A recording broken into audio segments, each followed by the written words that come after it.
I should have known the night would end with me standing in a parking lot, watching my sister's fiancé get slapped by a stranger. But let me back up. My name is Kylie, and if you've ever been the family disappointment, you'll understand why I was hiding behind a champagne flute at Sierra's engagement party, counting the minutes until I could escape. At least one of my daughters made something of herself. My mother Regina's voice cut through the chatter of relatives I barely recognised. She was holding court near the ice sculpture, because of course there was an ice sculpture, gesturing towards Sierra, who was practically glowing in her designer dress. Sierra graduated summa cum laude from Yale, you know, investment banking, and now she's marrying into the Walsh family. Old money. I took another sip of champagne and tried to blend into the wallpaper. Aunt Linda nodded approvingly. "What about Kylie?" she asked, glancing my direction. "What's she up to these days?" The pause lasted exactly 3 seconds too long. "Well," Regina said, her smile tightening, "she's figuring things out after that unfortunate situation with her ex-boyfriend." Unfortunate situation. That's what she called 2 years of psychological abuse that left me sleeping on my friend Chloe's couch for 6 months. "I'm actually starting a business," I said, stepping forward. "Automotive distribution. We're launching next month." Regina's laugh was sharp. "Oh, that little project with the mechanic boy? How quaint." The mechanic boy. Daniel had been my best friend since high school, the only person who'd helped me rebuild after everything fell apart. But because he worked with his hands instead of pushing papers, he wasn't worthy of an invitation tonight. "Daniel's brilliant," I said. "He's helped me develop something really innovative." "I'm sure he has, dear." Regina patted my arm like I was 12. "But let's focus on Sierra tonight. Did I mention the wedding budget? $180,000. We're pulling from our retirement, but family comes first." My father Mark appeared at Regina's elbow, looking uncomfortable. "Maybe we should." "The venue alone is $40,000, Regina continued, "but Sierra deserves the best. She's worked so hard." Sierra floated over, all perfect curls and practiced smile. "What are we talking about?" "Just telling everyone about your gorgeous wedding plans," Regina beamed. "Show them the ring again." Sierra extended her hand, and the diamond caught the light like a small star. Everyone oohed appropriately. "It's beautiful," I said, and meant it. "Cade has good taste." "He does." Sierra's smile flickered for just a moment.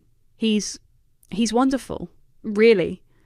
Something in her tone made me look closer, but she was already turning away, pulled into another conversation about flower arrangements and honeymoon destinations. I excused myself and stepped outside for air. The venue overlooked the city, all twinkling lights and possibility. For a moment, I let myself imagine what it would feel like to have parents who bragged about my accomplishments instead of treating them like embarrassing hobbies. That's when I heard the voices. "You better not screw this up." A woman's voice, sharp with anger. I turned toward the sound and saw Cade near the valet stand, facing a woman I didn't recognise.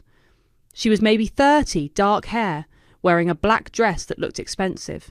"I told you it's handled," Cade said, his voice strained. "The payment went through last week." "It better have, because if this comes out now, if anyone finds out about, they won't." The woman stepped closer. "You have no idea what I've sacrificed to keep quiet, what I've given up, and you've been compensated." Her hand moved so fast I almost missed it. The slap echoed across the parking lot. "Money doesn't fix everything, Cade. Remember that." She walked away, heels clicking against the asphalt. Cade stood there for a long moment, rubbing his cheek before straightening his tie and heading back inside. I stayed frozen behind a pillar, heart pounding. What payment? What was she keeping quiet about? Inside, the party continued. Sierra was cutting the engagement cake while Regina took photos from every angle. Cade rejoined the celebration, all smiles and charm, as if nothing had happened. But I'd seen his hands shaking when he picked up his champagne glass. "There you are," Chloe appeared beside me. "I was looking for you. Ready to get out of here?" I nodded, still processing what I'd witnessed. As we gathered our coats, I heard Regina's voice one more time. "Sierra's wedding is going to be perfect. Absolutely perfect. Nothing could possibly go wrong." I thought about the woman in the parking lot, about Cade's trembling hands, about the $180,000 my parents were spending on what they believed was their daughter's fairy tale. Perfect. Right. 3 weeks before the wedding, Regina called me at 7 in the morning. Kylie, we need to talk about your behaviour at the ceremony. I fumbled for my coffee mug, still half asleep. Good morning to you too, Mum. Don't be smart, I'm serious. This is Sierra's day, and I won't have you embarrassing us in front of the Walsh family. How exactly would I embarrass you? Well, for starters, that ridiculous business venture you keep mentioning. Please don't bring it up during the reception. People will think we raised you to be inappropriate. I set down my mug harder than necessary. Inappropriate? You know what I mean.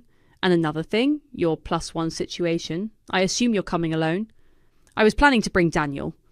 The silence stretched so long, I thought the call had dropped. Absolutely not. Mum. Kylie. The Walsh family moves in very specific circles. They have expectations. I will not have some mechanic at my daughter's wedding making small talk about carburetors. He's not just a mechanic. He's my business partner, and he's what? Going to discuss oil changes with senators? This is a black tie event, not a garage. I hung up. 2 hours later, I was in Daniel's shop, stress-eating donuts while he worked on a vintage Mustang. She actually said carburetors? Daniel asked, not looking up from the engine. Word for word. He laughed, but there was no humour in it. Your mother has quite the imagination.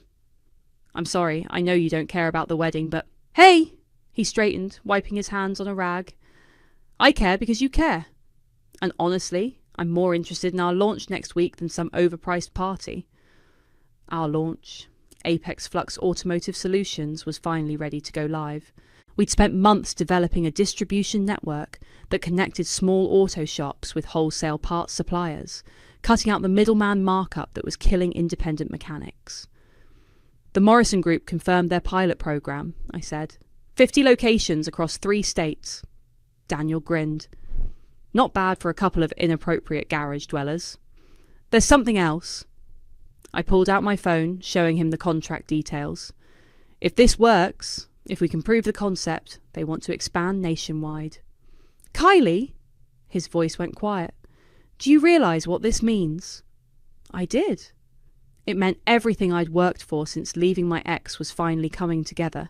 It meant proving that I wasn't the family failure Regina painted me as. There's something I need to tell you, Daniel said, about the initial investment. Before he could continue, my phone buzzed. Sierra's name flashed on the screen. I should take this. Kylie? Sierra's voice sounded strained. Can you meet me for coffee, like now? Is everything okay? Can you come? Please? I found Sierra at a corner table in our old coffee shop, sunglasses on despite being indoors.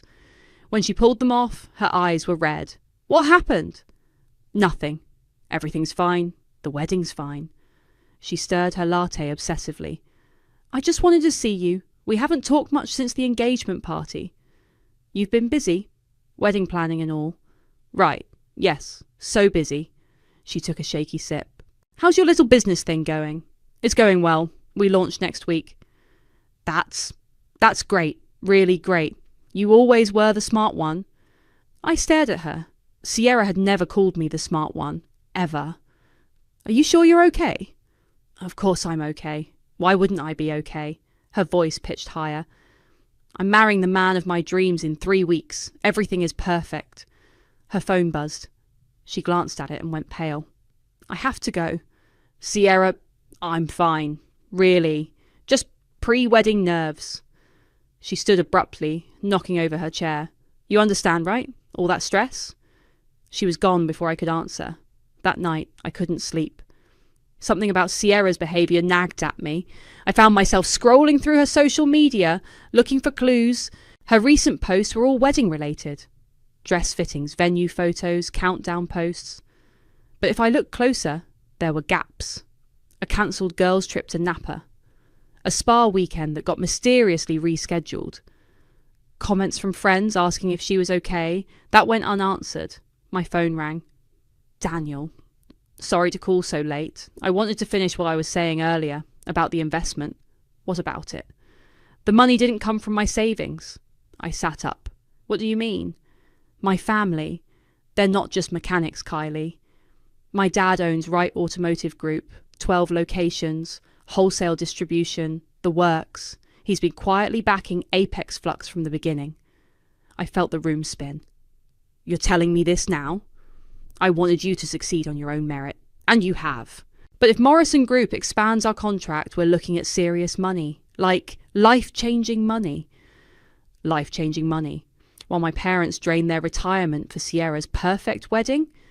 Kylie, you still there? Yeah, I'm here. But I was thinking about Sierra's red eyes, about Cade's shaking hands, about a woman in a parking lot demanding payment for her silence. Perfect wedding. Right. The wedding was everything Regina had promised. Flowers that cost more than most people's cars. A string quartet that had played for celebrities.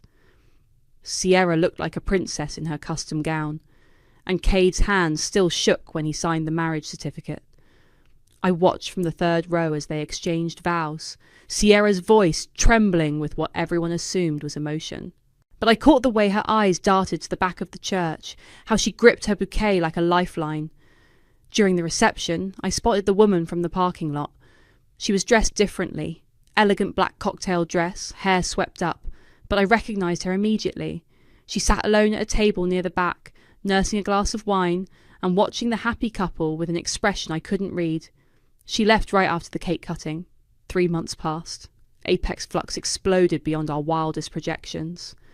The Morrison Group expanded our contract to 8 states. Daniel and I were pulling 18-hour days, but the money was rolling in faster than we could count it.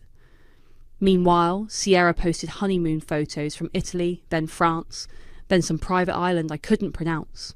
Regina shared every single one with captions like, "My successful daughter living her best life." I stopped checking social media. The call came on a Tuesday night in October. I was at the office late reviewing distribution contracts when my phone rang. Unknown number. Kylie, it's Maren Hoffman, Regina's best friend. They'd been inseparable since college, gossiping over wine and judging everyone else's life choices. Hi, Maren. Is everything okay? Her voice was shaky. I need to talk to you, in person. Can you meet me somewhere? It's almost 10 p.m. Please. It's about Sierra, about the wedding. 20 minutes later, I sat across from Maren at an all-night diner. She looked terrible, pale, exhausted, like she hadn't slept in days. I can't keep this to myself anymore, she said without preamble. Your mother will never forgive me, but I can't live with what I know. What are you talking about? Maren pulled out her phone, hands trembling. The wedding money. The $180,000. It wasn't all for the wedding. My coffee went cold in my hands. Sierra came to your mother in tears about 6 weeks before the ceremony. Said there was a problem, that Cade needed help with something urgent. Legal fees, she said. Legal fees for what? That's what I asked Regina. She was so secretive about it, but she was panicking. Said Sierra was hysterical, begging for help. Maren scrolled through her phone, then turned it toward me. Screenshots of text messages between her and Regina. Regina, Sierra needs another $75,000, emergency. Maren, what kind of emergency? Regina, can't explain over text. Some girl is causing problems for Cade, threatening to ruin everything. Maren, what kind of problems? Regina, the kind that end engagements. Sierra says if we don't help, the wedding is off. I stared at the screen. Mom gave Sierra $75,000 on top of the wedding budget. Your parents had to take out a second mortgage. Regina made me promise not to tell anyone, but Kylie... Maren's voice cracked. They have nothing left. Nothing. And I keep thinking about what you said at the engagement party, about starting your business and how Regina just dismissed you like you were nothing. What else do you know? Maren showed me more screenshots. Bank transfers. Dates that lined up perfectly with Sierra's sudden mood changes, her cancelled trips, her red eyes at the coffee shop. There's more. Maren's voice dropped to a whisper. I overheard Regina on the phone with Sierra last week. Something about keeping receipts, about making sure that girl stays quiet. What girl? I don't know. But Regina was terrified. Said if this comes out, it won't just ruin Sierra. It'll destroy the whole family's reputation. I thought about the woman at the engagement party, the slap, the payment Cade mentioned. Maren, why are you telling me this? She looked up, tears in her eyes. Because you're the only one in that family who deserves the truth. Regina has spent years making you feel small, making you think you're not good enough. But you're the only one who's actually built something real. She slid a piece of paper across the table. I wrote down everything I remember. Dates, amounts, conversations. I can't be part of this lie anymore. After Maren left, I sat in my car in the diner parking lot, staring at her notes. $75,000, a girl causing problems, threats to ruin everything. My phone buzzed, a text from Daniel. Morrison Group wants to meet next week. They're talking about a buyout offer. 7 figures. 7 figures. More money than Sierra and Cade had ever seen. More than Regina could have imagined when she called me inappropriate. I started the car and drove home, Maren's words echoing in my head. You're the only one who deserves the truth. Maybe it was time I found out what that truth really was. Finding Stella Horton took 3 days of detective work that would have made my ex proud. If he hadn't been a controlling psychopath who taught me these skills to stalk his own enemies. Social media, public records, cross-referencing the engagement party guest list with people who'd interacted with Cade online. Finally, I found her. Stella Horton, 30, worked at a marketing firm downtown. The same woman who'd slapped Cade in the parking lot. I called her office. Stella, you don't know me, but I think we need to talk. It's about Cade Walsh. The silence stretched so long, I thought she'd hung up. Who is this? Kylie. I'm his sister-in-law. Well, his wife's sister. He got married? Her voice went sharp. When? 3 months ago. Look, I know this is weird, but I saw you two talking at the engagement party. I think you might have information I need. Another pause. Meet me at Grind Coffee on 5th Street. 1 hour. Come alone. Stella was already there when I arrived, sitting in a corner booth with her back to the wall. She looked different in daylight, younger, more vulnerable, but her eyes were hard.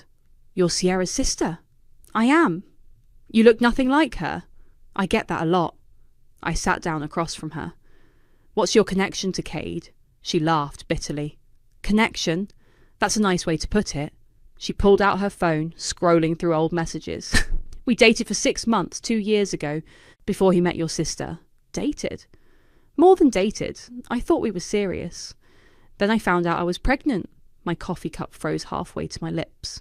I told him and he panicked. Said his family would disown him, that he wasn't ready. All the usual garbage men say when they want you to disappear. She turned her phone toward me. But he kept texting. The messages were brutal to read. Cade begging her not to tell anyone, offering money, making promises he clearly never intended to keep. Cade. I can give you $20,000 to handle this quietly. Stella. Handle this? You mean our baby? Cade. You know what I mean. My family has expectations. Stella. I'm keeping it. Cade. Then I'll deny everything. Who's going to believe you over me? What happened to the baby? Stella's face crumpled. Miscarriage, 12 weeks. But Cade didn't know that when he started dating Sierra. He never found out. Oh, he found out. Right after he got engaged. She scrolled to more recent messages. I was angry, seeing him all over social media with his perfect fiancée, so I reached out. Stella. Congratulations on the engagement. Does Sierra know about us? Cade. What do you want? Stella. Just wondering if you ever told her about the baby you wanted me to get rid of. Cade. There was no baby. Stella. I have the ultrasound photos. That's when he started offering money again. $75,000 to sign a non-disclosure agreement and delete all evidence of our relationship. She showed me a bank statement. The payment went through 2 weeks before his wedding. $75,000, the exact amount Maren had mentioned. Stella, did you ever meet Sierra? Or her mother? No. Why?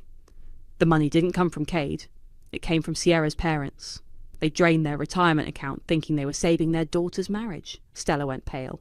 They don't know. They think you are some random woman trying to extort money. Sierra told them you were threatening to ruin the wedding with false claims. False claims? Stella's voice rose. I have medical records, ultrasound photos, 2 years of text messages where he admits everything. She pulled out a manila folder I hadn't noticed before. I kept copies of everything. The NDA said I couldn't talk about it publicly, but it didn't say I couldn't keep proof. Inside were ultrasound images, medical bills, printed screenshots of every conversation with Cade, a complete timeline of their relationship and its aftermath. Why are you showing me this? Because I've been carrying this guilt for months. I took money to stay quiet about a man who abandoned me when I needed him most. And now he's married to someone who probably has no idea who she really married. What if Sierra does know? Stella considered this. Then she's complicit. Either way, her parents deserve to know where their money really went. I photographed everything with my phone. The ultrasounds, the messages, the bank statements, showing the hush money payment. What are you going to do with this? Stella asked.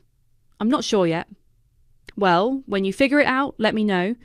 That NDA expires in 6 months and I'm thinking about writing a book. Walking back to my car, I called Daniel. I need to tell you something. About my family. About what I just learned. Are you okay? You sound shaky. I'm furious. But I'm also thinking very clearly for the first time in months. What happened? My sister used our parents' retirement money to pay hush money to her husband's ex. The ex who was pregnant with his baby. Daniel was quiet for a long moment. Jesus, Kylie! My parents think I'm the family disappointment. They spent their future protecting Sierra's lie. What are you going to do? I thought about Regina's voice at the engagement party. At least one of my daughters made something of herself. I'm going to plan a dinner party. While Sierra posted Instagram stories from her perfect newlywed life, I was closing the biggest deal of my career. The Morrison Group buyout offer came in at $1.2 million. They want to acquire Apex Flux outright, Daniel explained, sliding the contract across his desk. Full integration into their distribution network. You'd stay on as regional director, but Kylie, this is life-changing money. I stared at the numbers. More zeros than I ever imagined having. There's something else, Daniel continued. My father wants to meet with you about the right automotive expansion. Your father? He's been following Apex Flux since we launched. Turns out our little startup caught the attention of some very big players. 2 days later, I sat in a boardroom that overlooked the entire city. Daniel's father, Robert Wright, was nothing like I'd expected. No flashy suit or corporate swagger. Just a man in his 60s who looked like he'd spent decades working with his hands before building an empire. Daniel tells me you developed the distribution algorithm yourself, he said, reviewing my presentation. I did. The existing systems were inefficient, marking up parts by 40% just for middleman convenience. And your solution cuts that to 15% while maintaining quality control. Exactly. Robert nodded. I've been in this business for 30 years. What you've built in 6 months would have taken most companies 3 years to develop. He leaned forward. I want to offer you something beyond the Morrison deal. He slid another folder across the table. Wright Automotive Group is going national. We need someone to head our new distribution division. Full partnership, not just employment. You'd own 20% of a company worth $50 million. I nearly choked on my coffee. That's a $10 million stake, Daniel said quietly. Plus salary, plus profit sharing. Why me? Because you understand this business from the ground up, and because my son trusts you completely. Robert smiled. That's worth more than any MBA.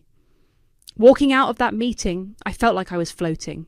$10 million, more money than my entire family had ever seen combined. My phone buzzed. A text from Sierra. Family dinner. Sunday, Mum's making her famous roast. Miss you, famous roast. The same meal Regina had served every Sunday when we were kids, back when she still pretended to care about family time instead of social climbing. I called Chloe. I need your help planning something. Please tell me it involves revenge against your horrible family. It involves truth, which might be the same thing. We met at her apartment that night. I spread Stella's evidence across her coffee table. Photos, bank statements, text messages, medical records. Holy shit, Kylie. This is nuclear. My parents gave up their retirement for this. They think they were protecting Sierra from some random extortionist. What are you going to do? I'm going to host a dinner party, something elegant, classy, the kind of event Regina would approve of, Chloe grinned. You're going to destroy them with good manners.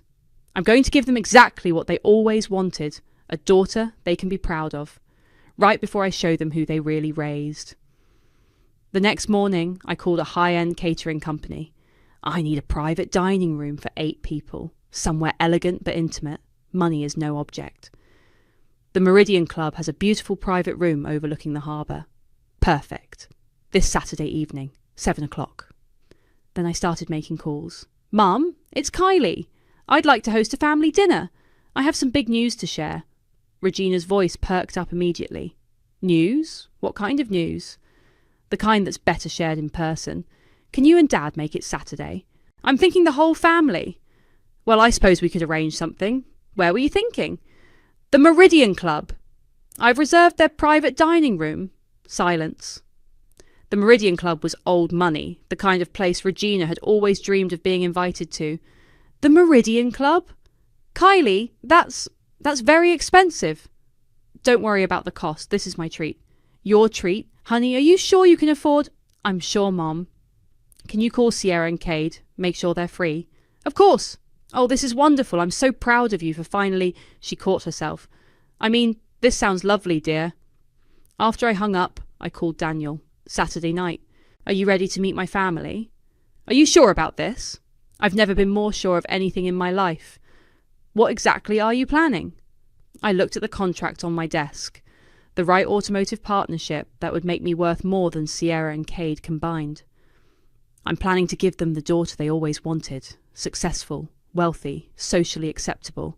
And then I'm going to show them the cost of their choices. Kylie.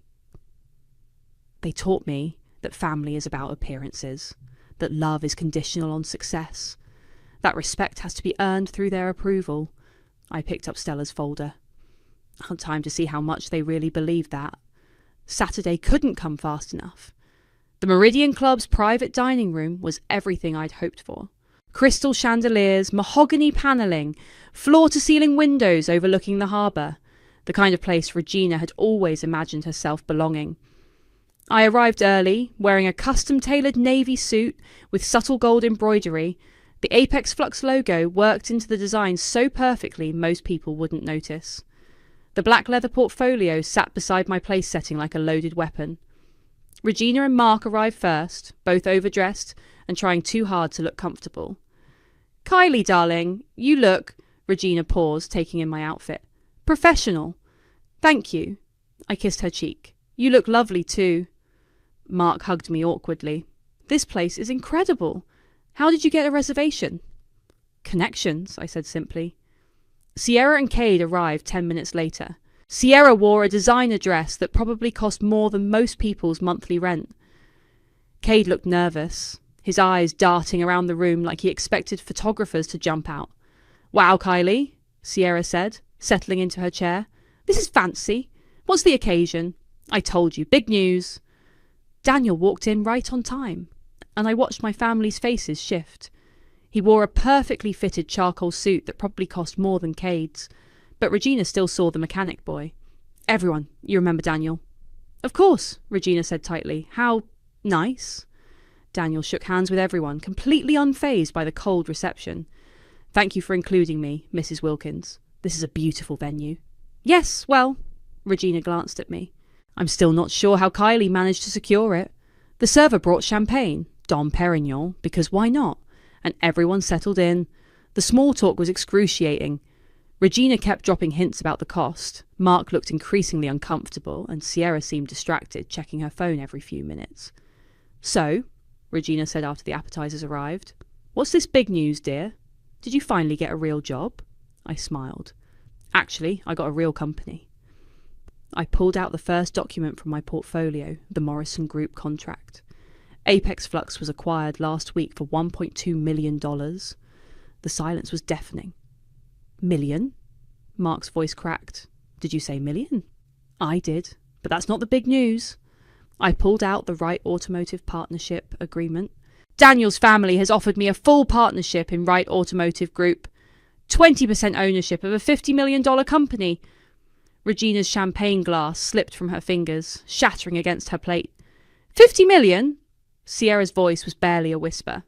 That makes my stake worth approximately $10 million, I continued calmly. Plus salary and profit sharing, of course. Cade stood up so fast his chair nearly tipped over. I need some air. Sit down, Cade, I said quietly. We're not finished. Something in my tone made him freeze. He sat back down slowly. Daniel, I said, would you like to tell them about your family's business? Daniel cleared his throat. Wright Automotive Group owns 12 locations across 4 states. We're the largest independent automotive distributor on the East Coast. The mechanic boy, I said, looking directly at Regina, is heir to a 40-year-old family empire. Regina's face had gone completely white. But here's the thing, I continued, pulling out more documents. Success is funny. It makes you see things clearly, like how family really works. I placed Marin's notes on the table. For instance, I learned some interesting things about Sierra's wedding budget. Sierra went rigid. Kylie, what are you doing? I'm sharing news. Isn't that what family dinners are for? I pulled out Stella's bank statements. Like how the wedding didn't actually cost $180,000. It cost $105,000. The extra $75,000 went somewhere else entirely. Stop! Sierra whispered. It went to a woman named Stella Horton to keep her quiet about her relationship with Cade, specifically about the baby she was carrying when he abandoned her. Cade shot to his feet again. You don't know what you're talking about. I pulled out my phone, scrolling to the photos I'd taken of Stella's evidence. I have the ultrasound photos, Cade, the medical records, 2 years of text messages where you admit everything. There was no baby, he said desperately. She lost it. But you didn't know that when you got engaged, did you? You were so terrified she'd ruin your perfect wedding that you begged Sierra for help. I turned to my parents. Mum, Dad, meet the woman who got your retirement money. Not some random extortionist, your son-in-law's pregnant ex-girlfriend. Mark's face crumpled.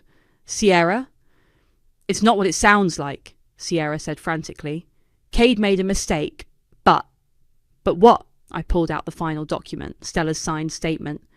But it was worth your parents' future, worth lying to everyone, worth letting them think I was the family disappointment while you spent their retirement on hush money. Regina found her voice. How dare you? How dare I what? Tell the truth. Show you exactly what your golden child really is. I stood up, smoothing my suit jacket. You taught me that respect has to be earned, that success is the only thing that matters. That family love is conditional on meeting your expectations. I gestured to the documents scattered across the table. Well, congratulations. You finally have a successful daughter. I picked up my portfolio. The question is, was it worth it? I wasn't finished. I pulled out a folded piece of paper from my portfolio, something I'd written the night before, when the anger finally crystallized into words. Before I go, I have something I'd like to read. Think of it as a toast. Kylie, please, Mark said, his voice breaking. Can we just... No, Dad. We can't just anything, not anymore. I unfolded the paper. This is for all of you, but especially for you, Mom. Regina's hands were shaking as she reached for her water glass. Years of shame dressed as love. Years of silence branded as class. I looked up from the paper. That's what you gave me, Mum. Every family gathering where you introduced Sierra as your successful daughter and me as the one who was figuring things out. Every time you dismissed my accomplishments as cute hobbies while bragging about Sierra's Ivy League degree. I never meant... You meant every word. When I left my abusive ex, you asked me what I'd done to drive him away. When I started my business, you called it a little project with the mechanic boy. When I needed support, you gave me lectures about appropriate behaviour. Sierra was crying now, mascara streaking down her cheeks. Kylie, I'm sorry. I never wanted... You never wanted what? To get caught? I turned to face her fully. You sat there for months watching Mom and Dad stress about money, watching them take out a second mortgage, and you said nothing. I was protecting my marriage. You were protecting a lie. My voice rose for the first time all evening. You let our parents sacrifice their retirement to cover up your husband's mess, and then you had the audacity to post honeymoon photos while they worried about their future. Cade finally spoke up. The situation with Stella was complicated. Shut up! The words came out so cold that everyone at the table flinched. You abandoned a pregnant woman, denied your own child, and then paid her to disappear when it threatened your social status. There's nothing complicated about that. You're just a coward. Daniel reached over and squeezed my hand. Kylie? No, let me finish. I looked back at my paper.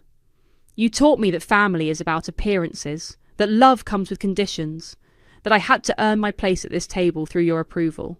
I folded the paper and set it down. Well, I earned it. I'm worth more than Sierra and Cade combined.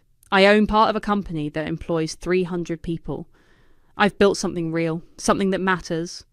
We're proud of you, Regina whispered. Are you? Or are you just impressed by the numbers? I pulled out my phone, showing them my bank balance. Is this what it takes? Is this finally enough to make me worthy of basic respect? Mark was openly crying now. I just wanted peace. I just wanted our family to be happy. Happy? I laughed, but there was no humour in it. Dad, there is no family. There's Regina's social climbing operation, Sierra's performance art, and whatever this is. I gestured at Cade. But there's no family. That's not true, Sierra sobbed. We love you. You love the idea of me when I'm useful, when I'm quiet, when I don't embarrass you at parties or bring inappropriate +1s to weddings. I stood up. But you've never loved me, not the real me. Daniel stood too, his presence solid and reassuring beside me. I think we should go. Wait! Regina's voice was desperate. Please! Can't we work this out? Can't we fix this? I looked at her for a long moment. This woman, who'd spent my entire life making me feel small, who'd dismissed my dreams and mocked my choices, who'd let me believe I was the family failure while covering up her golden child's lies. Fix what, Mum? The fact that you chose Sierra over me every single day for 29 years. The fact that you valued appearances over truth. The fact that you taught me my worth was conditional on your approval. I made mistakes. You made choices. Every single time you chose to protect Sierra and sacrifice me. Every single time you chose your reputation over my feelings. Every single time you chose the lie over the truth. I picked up my portfolio and walked toward the door. Daniel followed. Kylie! Sierra called after me. Please don't leave like this. I turned back one last time. You know what the funny thing is? I spent years trying to prove I was good enough for this family. Turns out this family was never good enough for me. The door closed behind us with a soft click, cutting off Sierra's sobs and Regina's desperate pleas. In the elevator, Daniel finally spoke. How do you feel? I looked at my reflection in the polished steel doors. For the first time in my life, I looked like someone who belonged in expensive places, who commanded respect, who didn't apologise for taking up space. Free, I said. I feel free. The fallout started before we even reached the parking garage. My phone buzzed with a text from Sierra. Please call me. We need to talk. Then another from Regina. This isn't over, Kylie. Family doesn't abandon family. I turned off my phone. Want to get a drink? Daniel asked as we walked to his car. Actually, I want to go to your shop. I need to see something real. We drove in comfortable silence through the city. The shop was closed, but Daniel had keys. Inside, surrounded by the familiar smell of motor oil and honest work, I finally felt like I could breathe. You know what's funny? I said, running my hand along the workbench where we'd first sketched out Apex Flux. I spent so many years thinking I wasn't good enough for them. Turns out they weren't good enough for me. Daniel pulled 2 beers from the mini fridge. What happens now? Now I build something better. My phone started ringing. I glanced at it. Marin's name flashing on the screen. I should take this. Kylie? Marin's voice was shaky. Regina called me. She's not handling this well. That's not my problem anymore. She's talking about damage control, about finding ways to discredit what you said tonight. I laughed. Let her try. I have documentation for everything. There's something else, about the money situation. It's worse than I told you. How much worse? The second mortgage isn't their only debt. They borrowed against Mark's life insurance too. If the truth about the hush money comes out, if people start asking questions about where the wedding money really went, they'll lose everything. Regina's already been dropped from 2 charity boards. Word travels fast in their social circle. I thought about my parents sitting in that dining room, surrounded by the wreckage of their perfect family facade. Maren, I need you to do something for me. What? Tell Regina that if she tries to come after me, if she spreads any lies about Daniel or my business, I'll release everything to the local news. Stella's willing to go on record now that her NDA is almost up. Kylie? But if she leaves me alone, if she accepts that I'm done with this family, then what happened tonight stays between us. After I hung up, Daniel was watching me carefully. You're giving them an out. I'm giving them exactly what they always wanted, me out of their lives. My phone buzzed again. This time it was Chloe. Please tell me you destroyed them. I told them the truth. They destroyed themselves. I'm proud of you. You know that, right? I'm starting to be proud of myself. The next morning, I woke up in my own apartment for the first time in weeks without checking my family's social media. Instead, I called Robert Wright. I've made my decision about the partnership, and I accept. But I want to add a condition. What kind of condition? I want to establish a scholarship fund for young women starting their own businesses, especially women who don't have family support. Robert was quiet for a moment. That's a beautiful idea, Kylie. What would you like to call it? I thought about all the years I'd felt invisible, all the times I'd been told I wasn't good enough, all the dreams I'd almost given up on. The Second Chance Foundation. Consider it done. That afternoon, I was in the Apex Flux office when Stella called. I saw the news about your partnership. Congratulations. Thank you. How are you doing? Better. I've been thinking about what you said, about writing that book. My NDA expires next month. Are you going to do it? I think so. Not for revenge, but because other women should know they're not alone. That they don't have to stay silent just because someone offers them money. If you need any help, legal advice, connections, let me know. Actually, there is something. I heard about your scholarship fund. I'd like to apply. For what? I want to go back to school, get my MBA, start my own consulting firm. I smiled. Send me your application. That evening, I stood in my apartment looking out at the city lights. My phone sat silent on the counter. No desperate calls from Sierra. No guilt trips from Regina. No attempts to drag me back into their dysfunction. For the first time in my life, I was exactly where I belonged. Daniel knocked on my door around 8, carrying takeout from our favourite Thai place. How does it feel? He asked as we ate on my couch. How does what feel? Being free. I thought about it. About the family that had never really been a family. About the sister who'd chosen lies over love. About the mother who'd valued appearances over her own daughter's worth. It feels like finally coming home. Outside, the city hummed with possibility. Tomorrow, I'd sign the partnership papers. Next week, we'd announce the scholarship fund. Next month, Stella would tell her story. And I'd build something real, something lasting, something that mattered. If Disgrace gave me my name, then maybe that was the only true thing they ever gave me. But I'd taken that disgrace and turned it into something powerful, something they could never take away.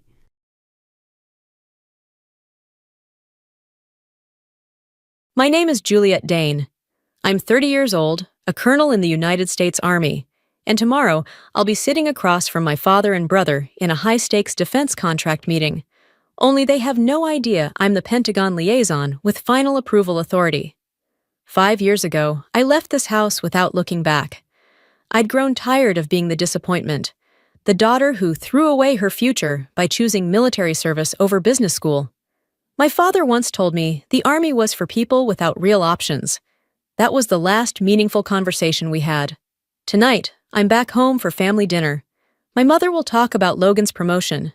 My father will nod with pride, and someone will ask me if I'm still moving around a lot.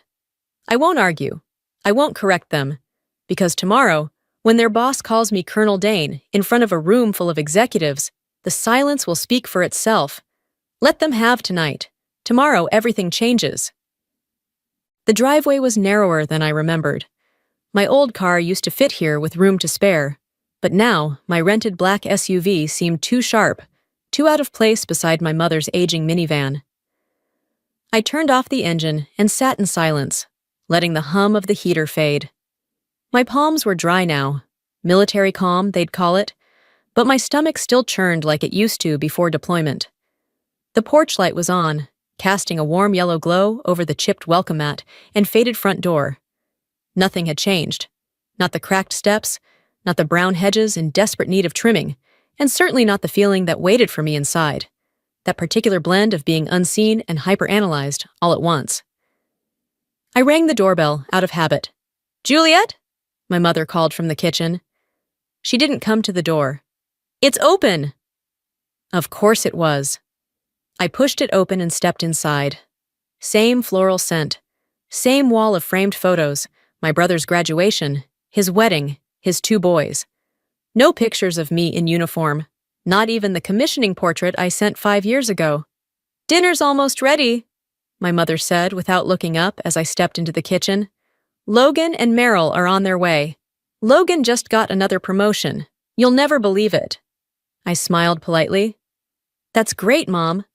You'll have to congratulate him. He's leading the entire systems integration team now. Everyone at your father's company says he's going places." That phrase, "going places," used to haunt me. It always sounded like a train I missed. Now it was just noise. The dining room table was set for 6. There was no name card, but the seating was implied. Logan at the head, Dad on his right, Mom between them, and me somewhere that didn't matter. Logan and Meryl arrived exactly on time, as always. He wore the kind of blazer that says, "I'm important, but not trying too hard." And she brought a bottle of wine none of us would actually enjoy, but would all pretend to appreciate. "Hey, Jules," Logan said as he hugged me briefly, already looking over my shoulder toward Dad. "Long time." "5 years," I replied. He blinked, clearly unsure if I was joking. I wasn't. We ate roast beef, mashed potatoes, and the same side salad Mom had made since I was 10.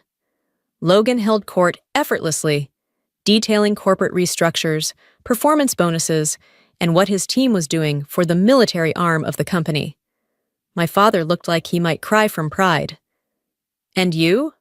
Mom turned to me, her smile polite but empty. "Still traveling with the Army?" I took a sip of water. "More or less."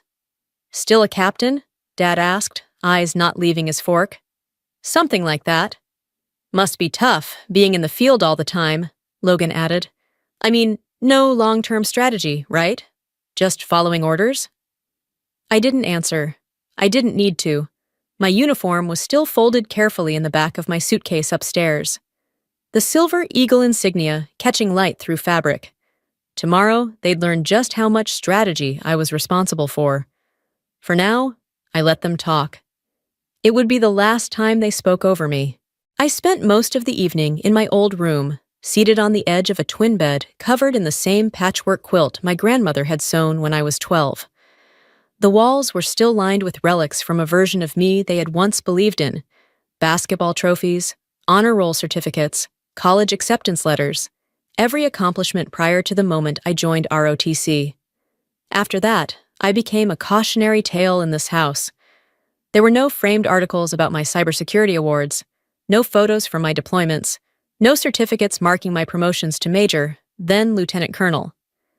The most significant achievement of my life, a full colonel in the U.S. Army Cyber Command at 30, was completely invisible in this home. I remembered the day I told them about the ROTC scholarship. I had expected hesitation. I didn't expect disgust. My father had looked at me like I'd thrown myself away. "The military is for people who don't have real potential," he had said.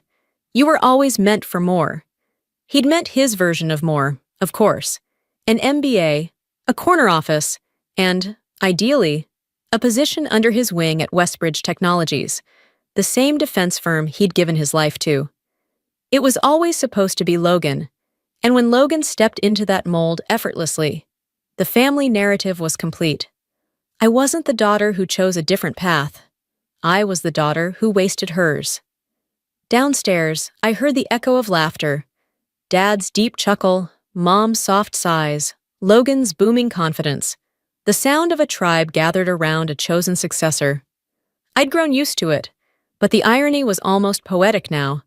Logan had just been promoted to lead the systems integration team, on the very military contract I now oversaw. He didn't know. None of them did.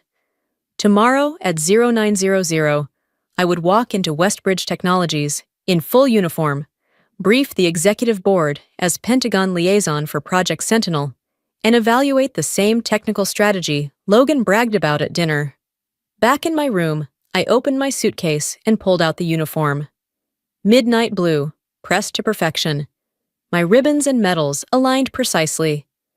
The Colonel insignia gleamed beneath the soft light. I checked for stray threads and polished the buttons with a cloth I always carried. My hands moved mechanically, ritual over emotion. Because tomorrow wasn't about revenge. It was about precision, presence, and performance. It was about finally letting them see who I had become, in a language they couldn't interrupt or belittle. The next morning, I arrived at Westbridge Technologies 15 minutes ahead of schedule.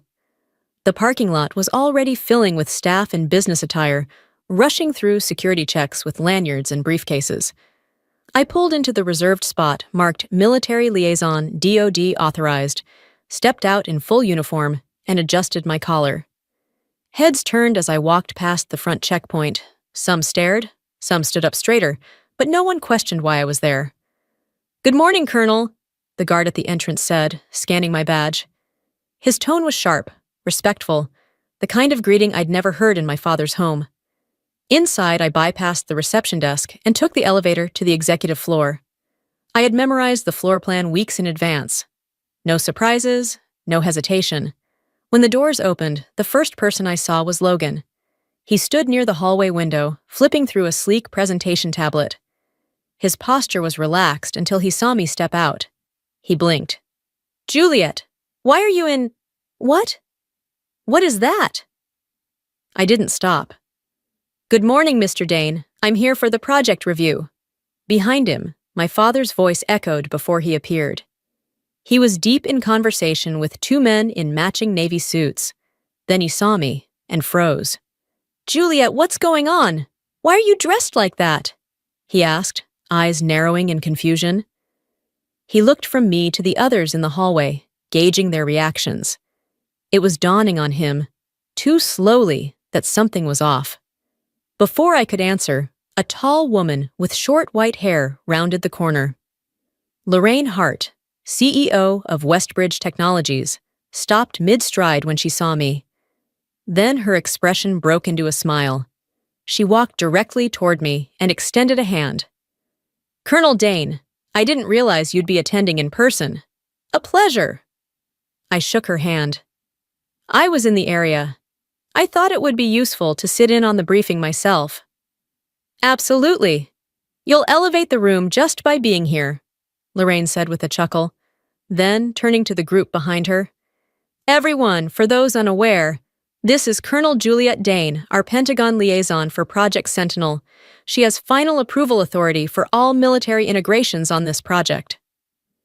It was like the air got sucked out of the hallway. I didn't look at my father or brother then. I didn't need to. Their silence told me everything. We entered the conference room together. My name was already on a placard at the head of the table, next to Lorraine's. I sat down, reviewed my notes, and waited. The team began filtering in. Directors, engineers, project leads. Each introduced themselves to me with the careful politeness reserved for people who could stall or greenlight millions in funding. Some were surprised I was so young. Most were surprised I was a woman. None asked twice once they saw the insignia. Logan and my father came in last.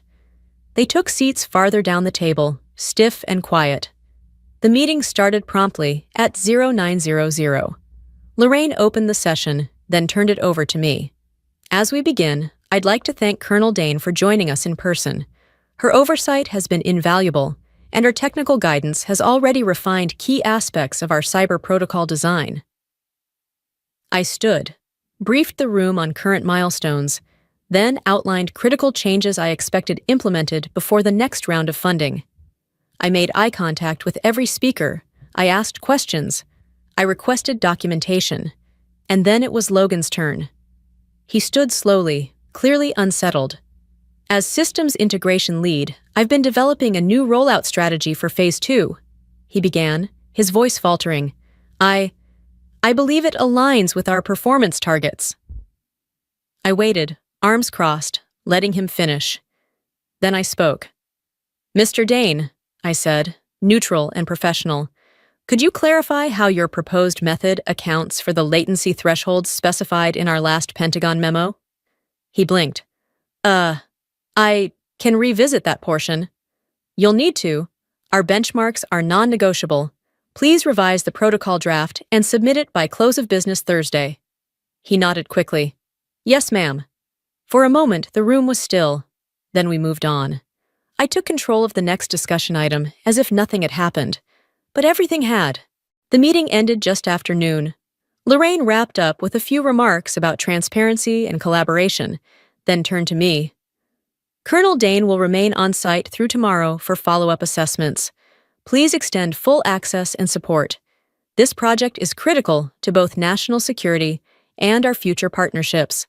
As people began to file out, I felt eyes lingering, not with curiosity anymore, but recognition. My credentials were no longer a mystery. I had earned my seat at the table, and they knew it. My father hovered in the hallway afterward, just outside the glass walls of the conference room. He looked like a man who'd walked into a room expecting applause and found a tribunal instead. Juliet, he said once we were alone, still searching for a tone of authority. We need to talk. I nodded. Your office? He hesitated, then gestured down the hall. Inside, the air felt heavier. My mother was already there, seated stiffly in a visitor's chair. Logan stood by the window, arms folded, jaw set. The three of them together, my childhood jury. I didn't sit. I stood at ease, hands clasped behind my back, calm, unapologetic. You've been a colonel for how long? My father asked finally. 6 months, I replied. 6 months, he repeated hollowly. And you didn't tell us. I did, I said quietly. I sent invitations to my promotion ceremony. Emails, articles. I left voicemails. None of you responded. He opened his mouth, but my mother interrupted. We didn't know what it meant, she said. Colonel, that sounds high, but we didn't understand. Why didn't you explain? Because I stopped trying to justify my worth, I replied. Every time I called, the first question was about Logan's projects or your quarterly numbers. You never asked about me unless it was to suggest I quit the army and come home. We thought you were stuck, Logan said. Like, moving base to base, never really going anywhere. I looked at him. You said last night that people in the military just follow orders. You laughed while saying it. He shifted uncomfortably. I didn't know you were doing this. You never asked, I said again. My mother reached for her purse, then paused. Juliet, I don't know what to say. We should have been at your commissioning, your graduation, all of it. I thought you were pushing us away. No, I said. I just stopped hoping you'd show up. The silence that followed was thick, uncomfortable, but necessary. My father cleared his throat. So, what do you want now? Public acknowledgement? An apology? A headline in the company newsletter? I shook my head. I want nothing but what I've always deserved. Respect. For my work. For my decisions. For the fact that I didn't fail just because I didn't follow your blueprint. Logan finally stepped away from the window. You evaluated my presentation today, and you were fair, he said, quieter now. You didn't humiliate me. I wasn't there to, I replied. I was doing my job. He nodded slowly. It was impressive, honestly. You were commanding. It might have been the first genuine compliment I'd ever heard from him. My father stood, but didn't move closer. You've built something we don't understand, he said. That's on us. We thought we knew better. We didn't. For the first time, I saw hesitation in his voice. Not defeat, but a beginning. He extended his hand, not for show, but in a gesture I recognized from every military promotion I'd ever stood through. A quiet offering of respect. Colonel Dane, he said, voice rough, I owe you an apology. I underestimated you, completely. I took his hand. Firm grip. No bitterness. Just closure. I accept. My mother blinked quickly, then stood. We'd like to try again, if you'll let us. One step at a time, I said. And for the first time in years, I believed that might actually happen. 6 months later, my apartment in Washington, D.C. was quiet but full. The open-plan living room overlooked the Potomac, a clean skyline beyond the windows. My bookshelf held medals tucked between cybersecurity textbooks and a few framed mission commendations. Not too much, just enough. That night, my family joined me for dinner. At my table, on my ground. My father was the first to arrive, carrying a framed article. Figured you might want a copy, he said. It was a print feature from a defense journal, covering the success of Project Sentinel. My photo was at the center, me in full dress uniform, standing beside General Armstrong and Lorraine Hart. He handed it to me like it was fragile. I've had this up in my office for a few months now, he added, eyes not quite meeting mine. Thanks, Dad, I said. It means something.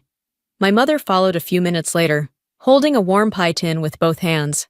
Apple, she said with an awkward smile. Still your favorite, right? It is. She glanced around the apartment. So clean, so organized.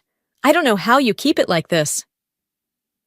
I almost replied with a joke, military habit, but decided against it.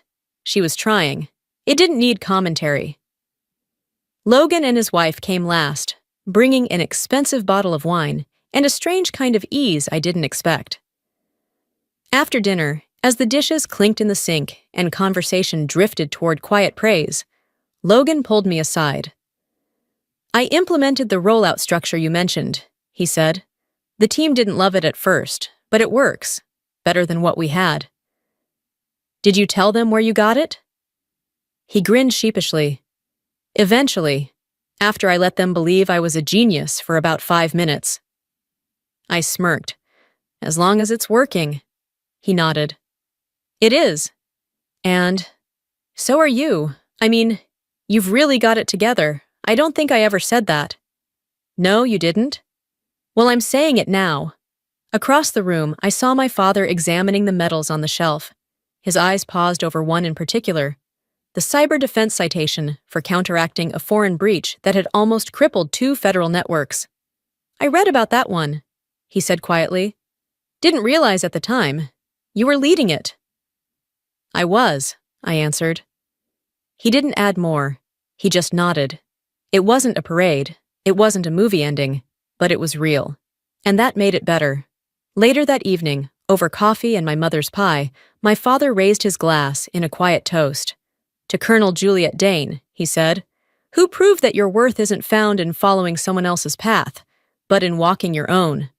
We all raised our glasses. I looked around that room and saw something I'd never seen growing up. Recognition. Not pity, not tolerance, but the kind of earned respect that no one could take back. And in that moment, I knew something important. The victory wasn't in them finally seeing me. It was in the fact that, even if they hadn't, I still would have kept going. I thought I needed their approval, that someday, if I worked hard enough, they'd finally see me. But the truth is, I didn't need their recognition to be real. I was already enough. Walking into that boardroom in uniform wasn't revenge. It was quiet clarity. I didn't need to explain who I was. My presence did that for me. They once told me I was wasting my potential, that I'd never become anything. And yet there I stood, leading the very project they'd built their careers on. That moment didn't heal everything. It didn't erase the past, but it did something better. It proved that I never needed to follow their path to create value. So if they underestimate you, let them. Keep building, keep rising. And when the moment comes, show up, fully, calmly. Because the strongest proof isn't what you say. It's who you've quietly become.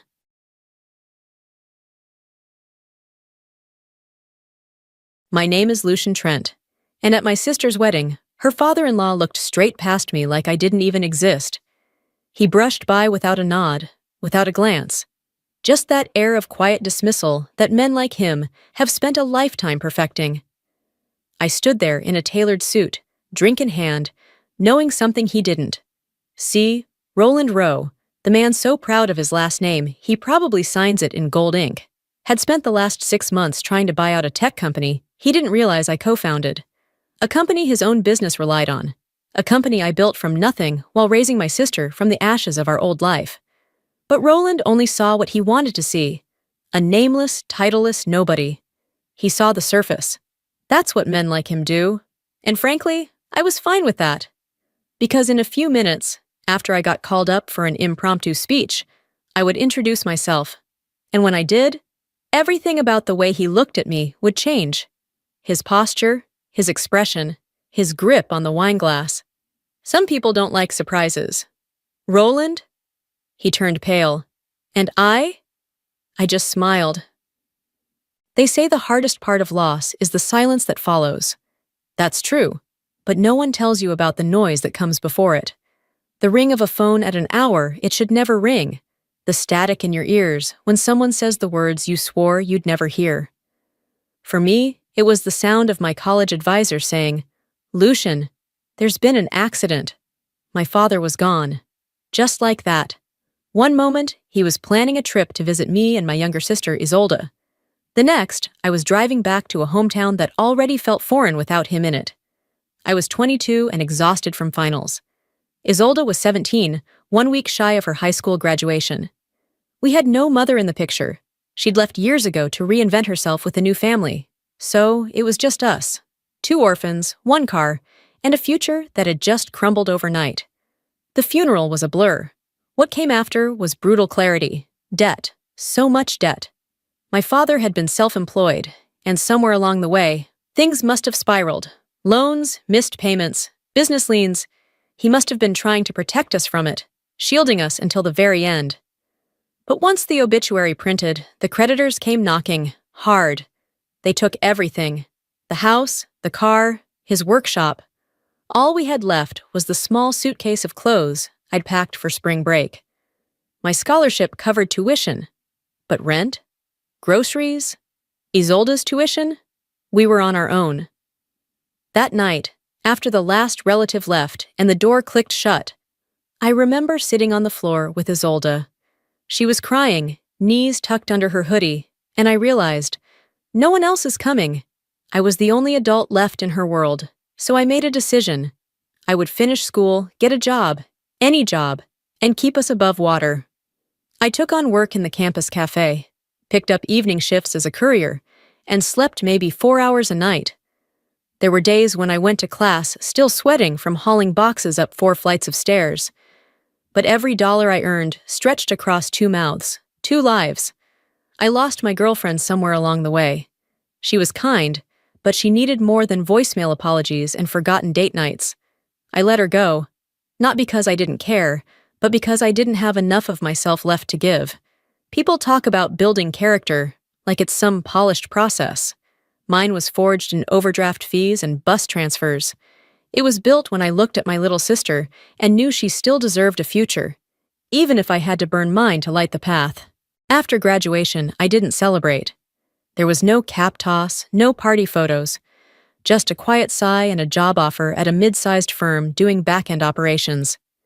It wasn't glamorous, but it paid, and that was enough. I moved us into a modest 1-bedroom apartment. Isolde took the bedroom. I took the couch. She started community college while I juggled spreadsheets and client calls.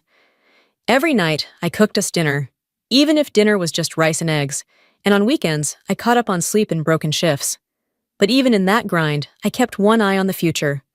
I enrolled in online courses, marketing, automation systems, SaaS platforms, anything that could sharpen my skills. I didn't know what opportunity would come, but I swore I'd be ready when it did. It came one rainy Thursday evening.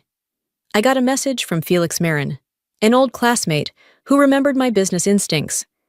He and another friend were building a tech tool for automating back-end systems. He needed someone who could handle operations and pitch to early clients. I was hesitant. It sounded unstable. But it also sounded alive. And I hadn't felt alive in years. So I said yes. My life split in 2. From 8 to 5, I wore slacks and answered to middle managers. From 7 p.m. to 2 a.m., I lived in code bases, flowcharts, and pitch decks with Felix. We built out of coffee shops and borrowed server space. Some nights I passed out with my laptop still glowing on my chest. Money was tight. Arguments happened. One of our co-founders left after a brutal 6-month dry spell. Felix and I stayed. Barely. Then came the breakthrough. A corporate client piloted our tool and slashed their processing time by 40%. They told 3 others. Suddenly, we had demos booked, inboxes flooded, and feedback loops we barely had time to process. A review on a major tech blog gave us our first real wave of inbound interest. But even then, I didn't quit my day job. I'd learned too early how fragile stability could be. I saved every spare cent. I handled customer service tickets, invoicing, and system bugs in between lunch breaks and late nights. Felix became the public face. He networked, smiled at cameras, gave TEDx talks. I was the man behind the curtain, and I liked it that way. Because while others chased titles and LinkedIn clout, I chased something else: peace of mind. A life where Isolde didn't have to count every dollar at the grocery store. A life where her future wasn't defined by what we lost. She got into a state university on merit. I paid every bill on time. We had backup savings, health insurance, working appliances. That felt like luxury. No one saw how much it took, and I didn't need them to. But that silence, the choice to stay unseen, meant people like Roland Rowe could meet me and assume I was small. And that was fine by me, because I'd rather be underestimated than misjudged. I'd rather be invisible than falsely praised. But life has a way of bringing things full circle, especially when your sister decides to get married. It was a Tuesday night when Isolde called. I had just collapsed onto the couch, still in my work clothes, eating cold leftover pasta straight from the container. She sounded breathless, excited, but also strangely hesitant. "Lucian," she said, "I have something to tell you."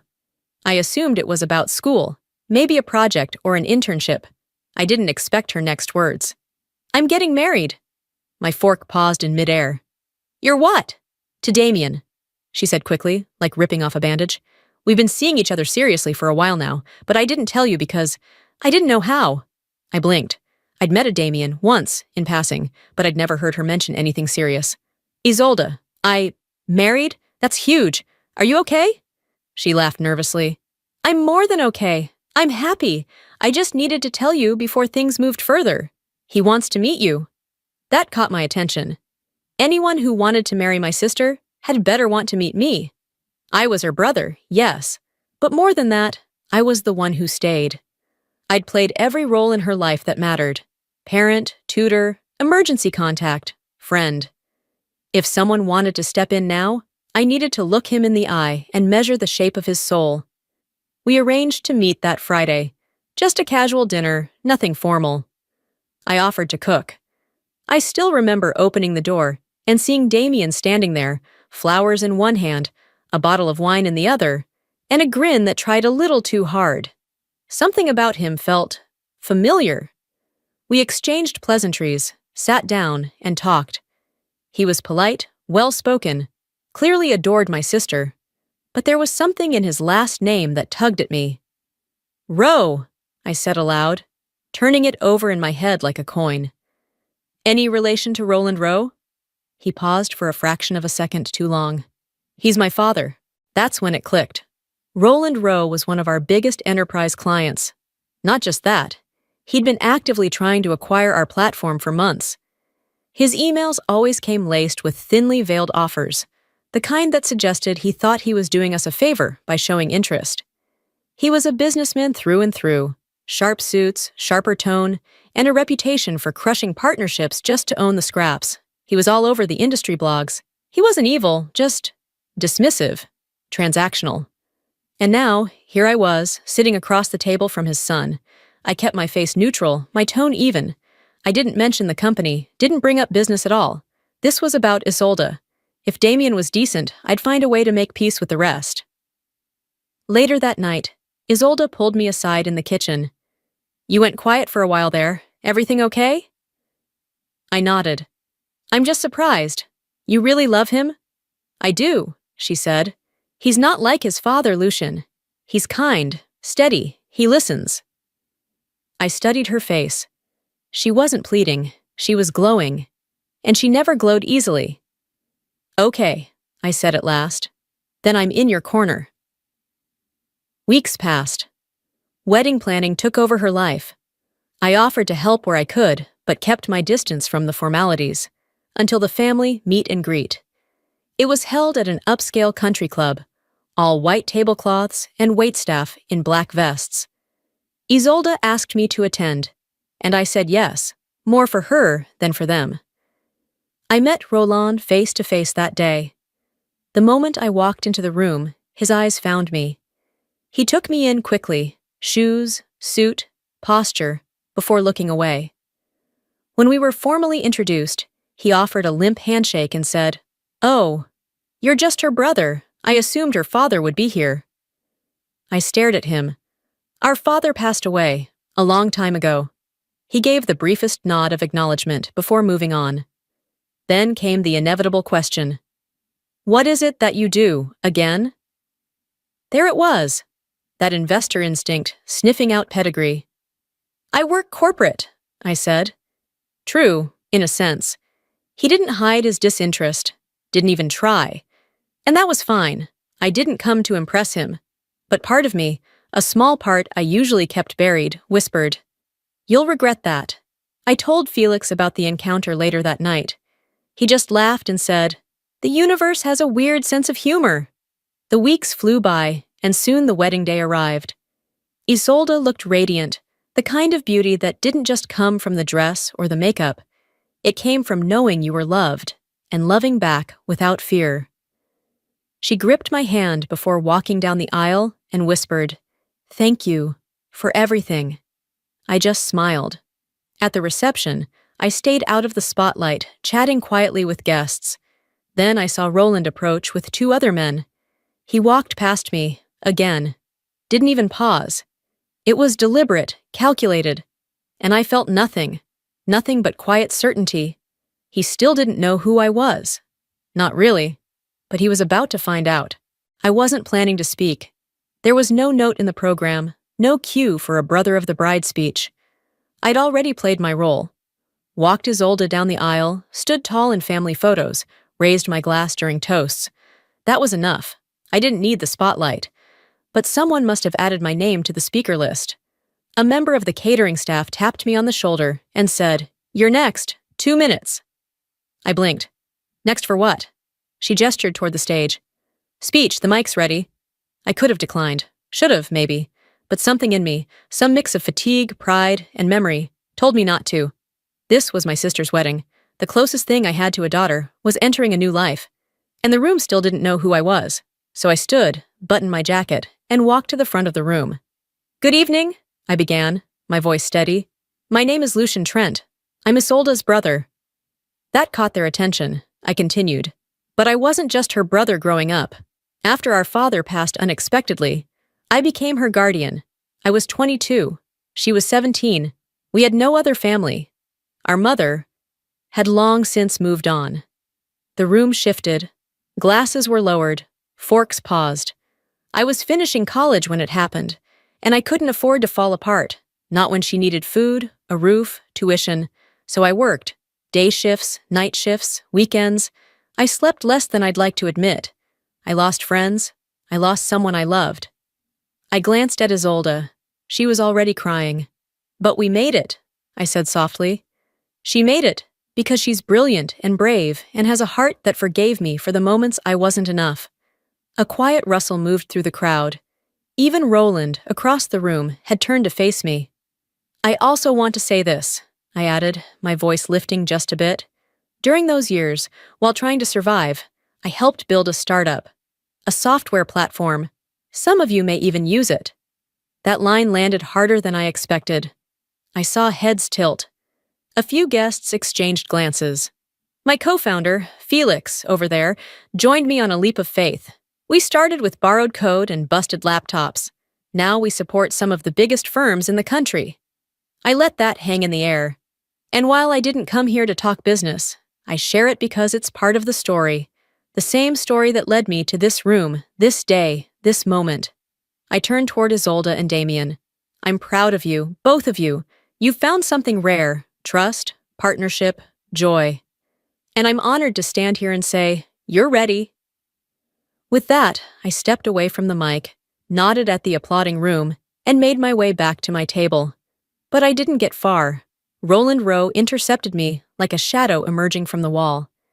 He extended his hand, smile tight. Lucian, wasn't it? That was quite a speech. I shook his hand, firm but not eager. Thank you. You're the co-founder of E? I nodded. Yes. That company you've been trying to acquire. His smile faltered, just a fraction. I had no idea, he admitted. Why didn't you say anything when we met? I held his gaze. Because I wanted you to see who I was when you thought I was nobody. He didn't reply. Didn't need to. I gave him a polite smile. Enjoy the evening, Mr. Rowe. Then I walked past him, back to Felix, who raised an eyebrow but said nothing. We clinked glasses. The tension dissolved. The rest of the night? Smooth, joyful. Isolde danced like a woman free of old shadows. Damien was gracious. Roland stayed civil. But something in his eyes had changed. Less arrogance, more calculation. That was fine. Because I hadn't said anything untrue. And I hadn't said everything either. We never sold the company to Roland Rowe, not out of spite. Not even because of how he treated me. Truth is, the offers were impressive on paper. But I've learned to look beyond numbers. His interest wasn't built on mutual respect. It was built on the assumption that everything and everyone has a price. And I don't do business with men who only learn your worth after they read your resume. So Felix and I stayed independent. We scaled with purpose. We didn't need a buyout. We needed space to grow on our terms. Ironically, Rowe Industries still licenses our platform. His employees file support tickets through the same portal as everyone else. We respond quickly, professionally. Always polite, never personal, strictly business. Damien never brought it up. He respects boundaries, and more importantly, he respects Isolde. Over time, we've built something close to trust. I don't hold his last name against him. He's not his father. He never was. Isolde is thriving. She has peace in her life now, real peace. She teaches, gardens, volunteers on weekends, and she smiles in a way she didn't when we were younger, when everything felt like it might fall apart any second.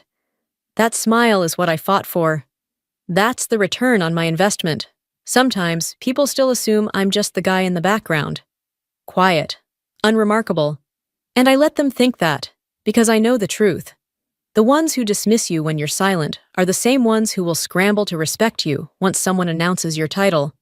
But by then, their respect means nothing. True respect shows up when no one's watching. It's not a reaction. It's a choice. Roland's biggest mistake wasn't underestimating me. It was assuming that being unseen meant being unimportant. But I've never needed the spotlight. All I needed was to know that my sister would be okay. And now, she is.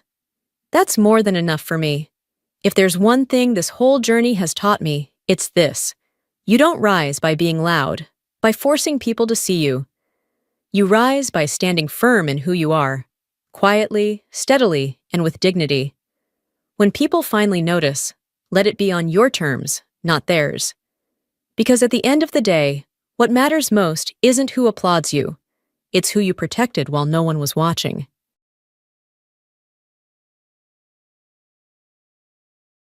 My name is Clarice Dalton, and I've spent most of my adult life behind a bench, listening to lies unravel. You'd think I'd be immune to cruelty by now, but nothing hardens you quite like the kind that comes wrapped in a silk dress and a sister's smile. The engagement party was grand. Crystal glasses clinked beneath soft chandeliers, and music hummed from a string quartet in the corner. Her fiancé's family was everywhere. Perfect teeth, perfect posture, perfect ignorance. And then there was me, the older sister no one bothered to introduce properly, the one they called quiet, as if that were an insult. I arrived on time, dressed in understated black, just as I always do in court. And as I crossed the room toward the champagne table, my sister looked me straight in the eyes, tilted her head ever so slightly, and smiled. Not the kind of smile that welcomes, the kind that says, "You're not supposed to be here."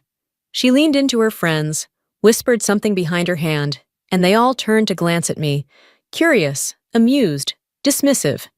I didn't flinch. I've heard murderers try to charm a jury. I've watched families crumble under the weight of one bad decision. But that night, standing under the soft glow of chandeliers and judgment, I realized something else. The worst betrayals don't come from strangers. They come from the people who know exactly where to aim. People often assume that silence means weakness, that if you don't fight back, you must not have the strength. But the truth is, some of us learned early on that being invisible was safer, cleaner, easier to survive. Growing up with Camille meant learning how to make myself small. She was the bright one, the charming one, the one who knew how to tilt her head just right to get what she wanted. Our parents doted on her like she was made of porcelain and gold. "Your sister has such a way with people," they'd say, usually after she'd gotten out of trouble with a quick lie or a perfect pout. Meanwhile, I was the quiet one, the serious one, the too intense child who read in corners and corrected teachers. By the time we were in high school, Camille had already decided I was boring. She'd host parties I wasn't invited to, tell people I was adopted from the library, and mock the way I dressed. At the dinner table, our parents laughed along. "Clarice just doesn't know how to let loose," Mom would chuckle. Dad never looked up from his plate. No one ever asked me what I wanted to be. No one cared where I went after school, as long as I didn't cause problems. So I didn't. I studied. I disappeared into textbooks and case law. I learned how to dismantle arguments without raising my voice. While Camille chased college boys and botched her communications degree, I graduated early and got into law school without a single cheer from home. When the acceptance letter came, Camille rolled her eyes and said, "So you're gonna be one of those courtroom women with no life, huh?" I didn't answer her. I didn't need to. After graduation, I moved across the state, clerked for a federal judge, prosecuted white-collar crime cases until my name began to mean something in the legal community. I was appointed to the bench at 38, the youngest in my district at the time. The newspaper wrote about it. My name was on the front page of the Metro section, just below a photo of me standing in front of the courthouse, robe in hand. I sent a copy to my parents. No one called. The silence from them wasn't shocking. By then, I had learned the difference between distance and peace. It didn't hurt the way it used to. I had my courtroom, my chambers, my life.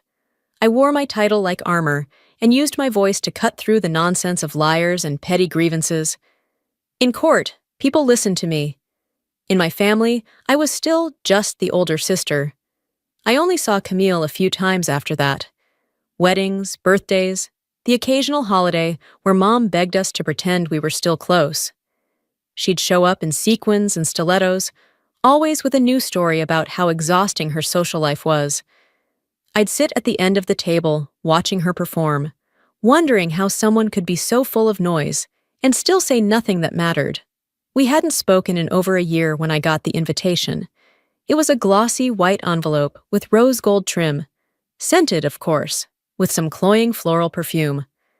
Inside was a card that read, "Join us in celebrating the engagement of Camille Dalton and Jonathan Pierce." There was no mention of me on the invite, no +1, not even a handwritten note. Then came the text, "Hi sis, just FYI. Don't feel like you have to come if you're busy. Jonathan's family is a little high profile. Try not to wear anything too serious, okay? XXC. Too serious." That line stayed with me for days. She had no idea how serious I'd become. How many lives I'd changed with the swing of a gavel. How many men in $1,000 suits had called me Your Honor with trembling voices. Camille still thought of me as the girl in secondhand clothes, clinging to books and formality. She didn't know me at all, but that was the thing. They never asked. So I bought a dress. Simple, black, elegant. Not flashy, just tailored. I booked a flight, rented a car, declined the hotel room she offered, and made my own arrangements. And then, for the first time in a decade, I walked back into the lion's den with no intention of shrinking. I wasn't going for her. I wasn't even going for them. I was going for the silence. The one that had followed me for years. And the one I was finally ready to break. The venue was a glassy hilltop estate, with manicured hedges and valet parking. The kind of place you rent not because you like it, but because you want people to know you can afford it. Camille's name was printed in gold on the welcome sign, followed by Jonathan's in a slightly smaller font, which already told me everything I needed to know about their dynamic. I arrived 5 minutes early. Always 5, never more. I watched from the car as guests trickled in, hugging, laughing, adjusting expensive cufflinks and dresses that still had creases from their plastic packaging. Camille had always been obsessed with appearing upper class, even if her bank account said otherwise. I imagined she'd spun a charming narrative for Jonathan's family, one where she was the elegant socialite and her sister was too rigid to be relevant. And then I walked in. There was no announcement, no gasp, just a glance from the hostess who handed me a champagne flute and said, "Welcome." Her voice was polite, distant, and I could tell she had no idea who I was. Perfect. Inside, the place was buzzing. People in polished shoes and practiced smiles floated from corner to corner, circling Camille like she was the sun. I stayed near the back, sipping quietly, watching how easily everyone fell into orbit around her. She looked beautiful, I'll admit that. But beauty and character have never had much to do with each other. I caught sight of our parents across the room. My father's hair was grayer, but he still had that same passive expression he wore through most of our childhoods, present but not involved. My mother, on the other hand, was beaming, wearing a dress too young for her age and a necklace I recognized as a gift I'd sent years ago, one she'd never acknowledged. She saw me, paused, and smiled with a polite confusion, like I was an acquaintance she couldn't quite place. Then turned back to her friends. Not a word, not even a wave. I found a seat near a corner table, partially shielded by one of the oversized flower arrangements. It was better this way. They didn't want me visible, and I didn't want to be seen through their eyes anymore.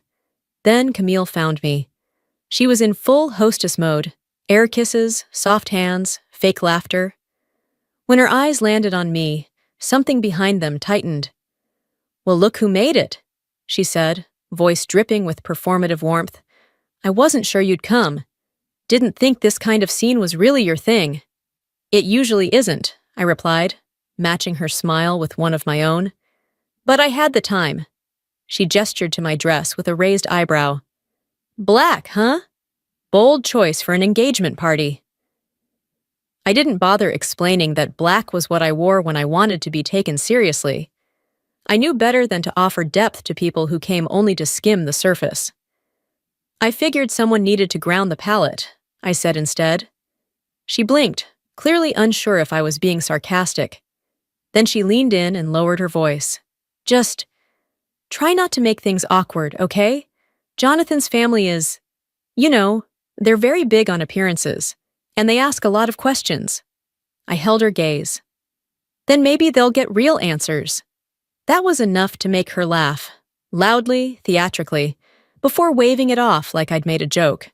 Classic Clarice, always so intense. She flitted off before I could reply, already mid-giggle with someone in heels too high to walk in. I exhaled slowly and sipped my drink. There it was again, that word, intense, a lifetime of being called too much, when all I ever tried to be was enough. Jonathan approached me later during dinner. I was alone at the table, picking at a plate of smoked duck that had gone cold. He looked like a politician, tall, smooth, careful, the kind of man who shook hands with both palms and probably practiced empathy in the mirror. "Clarice, right?" he asked. "Camille's sister?" I nodded. "That's me." He smiled, but it didn't quite reach his eyes. "She doesn't talk about you much. I wasn't sure if you two were close." I tilted my head. "We're sisters." He chuckled, unsure what to do with that. "She said you do something in law?" I met his gaze. "Something like that." There was a flicker of curiosity behind his eyes, but it faded. He asked nothing further. Camille had likely filled his head with some diluted version of my life, maybe paralegal, maybe policy aide, anything but the truth. Which was fine. Some truths are like verdicts. You don't hand them out before the trial's over. Dinner gave way to speeches. Camille's friends rose one by one, giggling through toasts full of childhood memories and compliments so sweet they bordered on syrup. It was the kind of performance that made people feel important by association, laugh in the right places, sip on cue, smile for the camera. Camille soaked in the attention like it was sunlight, her laughter floating through the room with the polish of someone used to being adored. I stayed seated at the far end of the hall, partly obscured by a centerpiece of white orchids. I wasn't there to be seen. They made it easy. Throughout the evening, I'd become a fixture, someone people passed without registering. A single woman in black at the edge of a party meant for paired champagne flutes and pastel photo ops. A few people smiled politely. No one asked who I was, not even Jonathan's relatives, despite Camille introducing half the room with exaggerated stories about how connected she was to this person or that cousin. At one point, I overheard someone ask Jonathan if Camille had any siblings. He shrugged. "She does," he said, sipping his drink, "but they're not close." I didn't even flinch. That was their story, always had been. I was the distant one, cold, stern. Too serious. Never mind that Camille hadn't returned a birthday call in 5 years, or that I'd flown across the state for Mom's surgery and was asked to wait outside the recovery room so Camille could have space. Let them tell it how they liked. I'd lived long enough to know the difference between truth and narrative. And then Camille stood. She tapped her glass with her fork, all eyes swiveling toward her. The spotlight from the chandelier glinted off her sequined dress like a warning flare. She took center stage as if it were built for her. "I just want to thank everyone for being here tonight," she said, beaming. "Truly, I feel so lucky." The crowd smiled back. Some already had their phones raised, capturing what they assumed would be another charming speech. "I know this may come as a shock," she went on giggling, "but I wasn't always this put together." Soft laughter. Jonathan smiled, leaning back in his chair, proud. "In fact," Camille continued, "growing up, I was the wild one. My sister, Clarice, was the opposite. She was, let's just say, very strict, very by the book."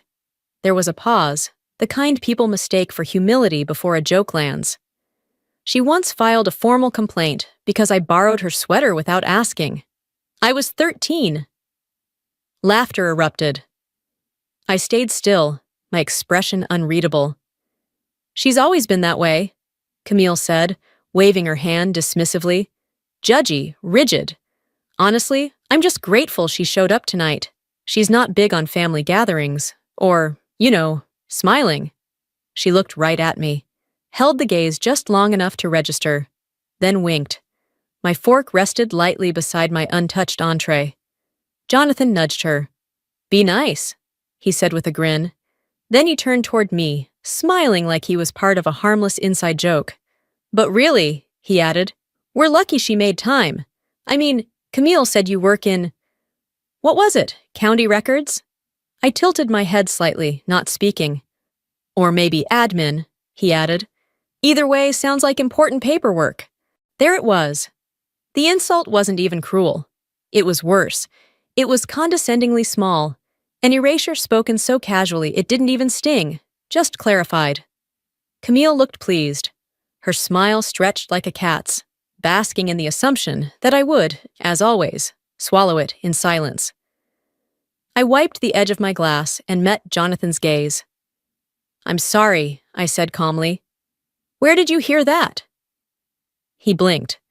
"Camille said something about you working in government, office work?" I didn't answer right away. Let the moment stretch. Let the pressure build where their confidence used to sit. "No," I said. "That's not correct." Camille laughed nervously. "Oh, come on! Don't be so dramatic." "She's right," I said, still looking at Jonathan. "I don't work in office administration." Another pause, longer this time. "I'm a judge," I said. The silence was immediate, thick, like the room had inhaled and didn't know how to exhale.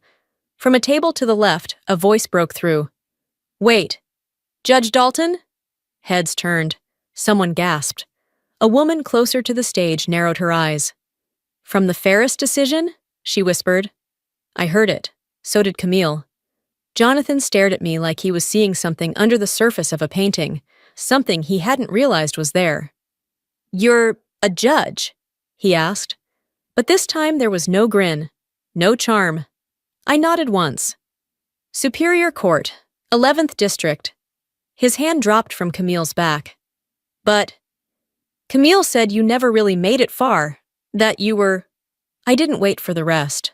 The woman in green near the bar spoke up again, louder now. "She handled the Eastman case. That sentencing got national coverage."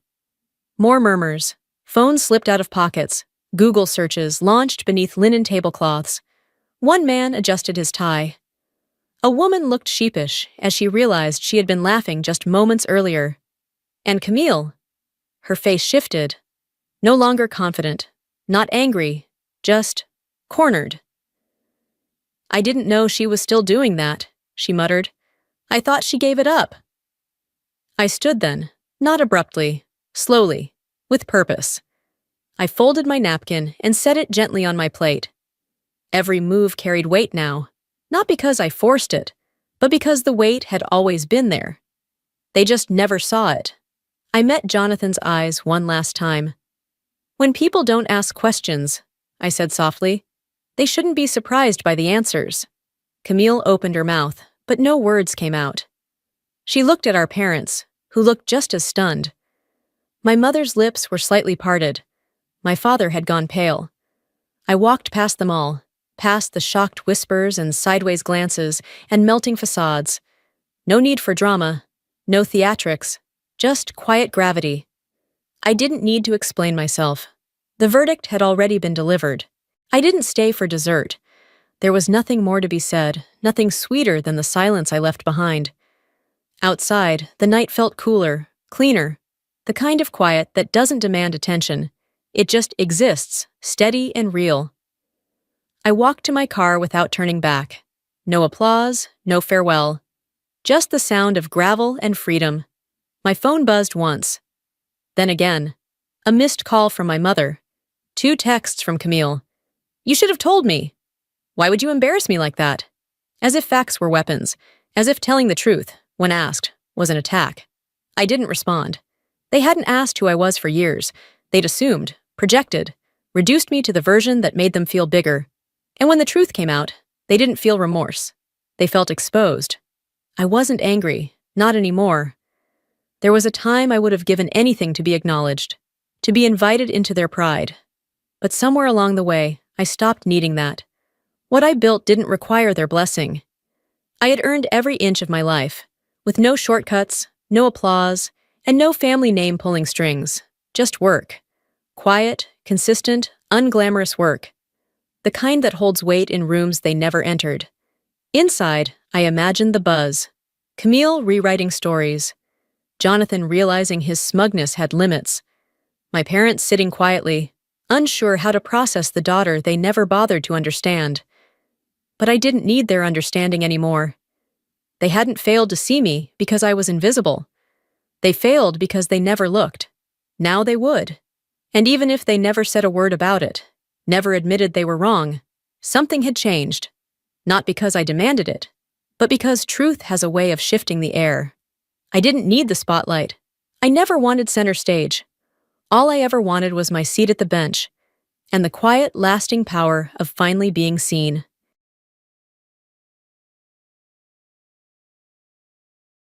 My name is Juliet Vaughn, and I walked into my sister's wedding alone. Completely alone. Not because I didn't have someone to bring, but because I wanted to remember what it felt like to stand tall without anyone shielding me. That moment, that walk. It was like stepping into a courtroom where everyone had already decided I was guilty of being a woman past 30, unmarried, and too successful for her own good. As I entered the grand ballroom, heads turned, mostly for the wrong reasons. I caught whispers. I saw the subtle smirks from my sister's new in-laws. The women leaned toward each other, eyes scanning my dress, my hands, and the obvious absence of a ring. One of them muttered loud enough for the people behind her to hear, "Poor thing, still can't find anyone to bring."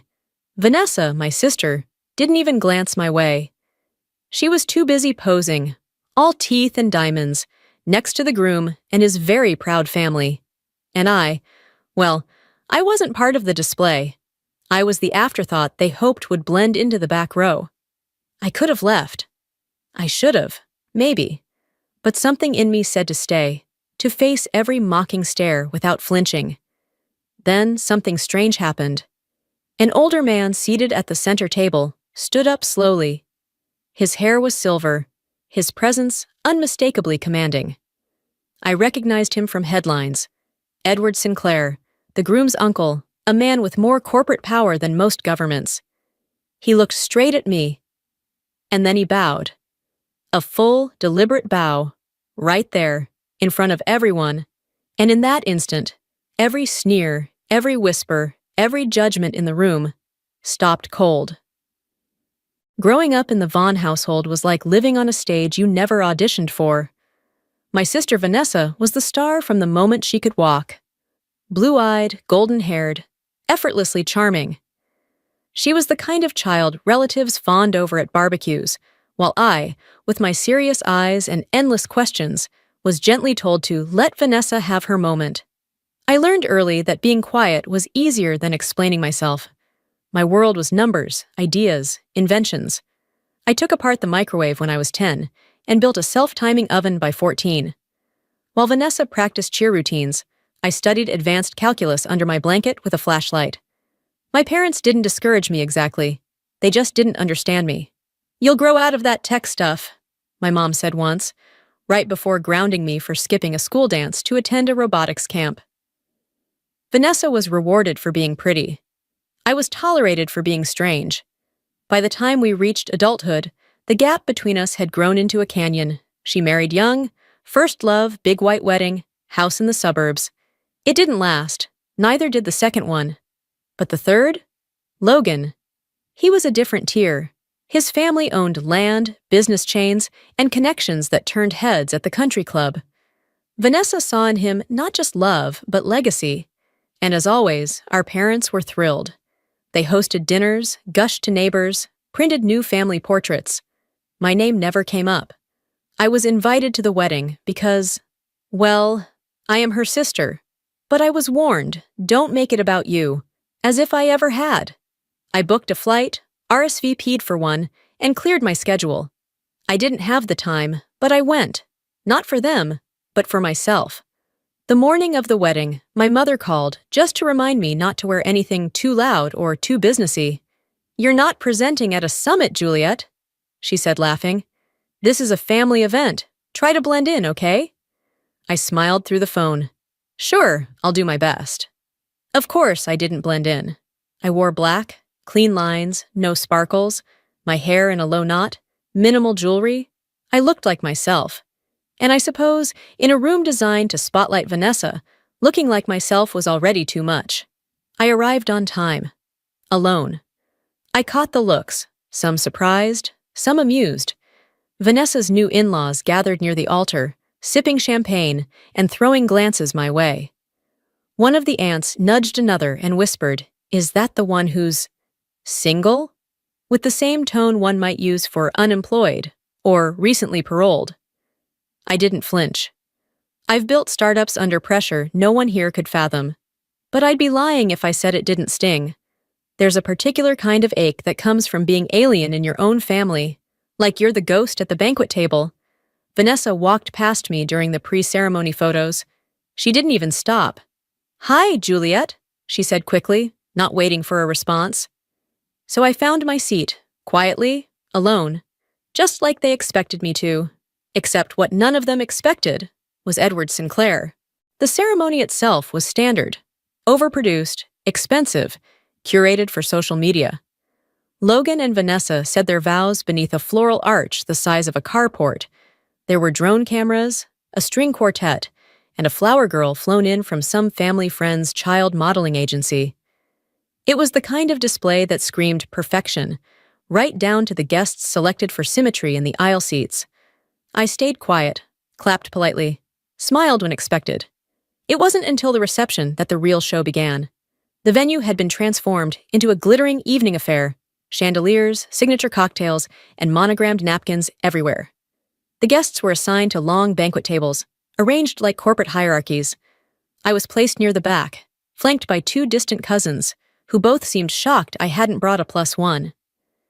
"I figured you'd have someone by now," one of them said, stirring her martini with a gold cocktail pick. "A woman like you, all accomplished." It was meant as a compliment. The pause between her words made it anything but. Vanessa was seated up front with Logan's family. Her in-laws hovered around her like she was a prize they'd just secured at auction. The mother-in-law, Gloria, had a face that didn't move when she smiled, likely the result of a good surgeon.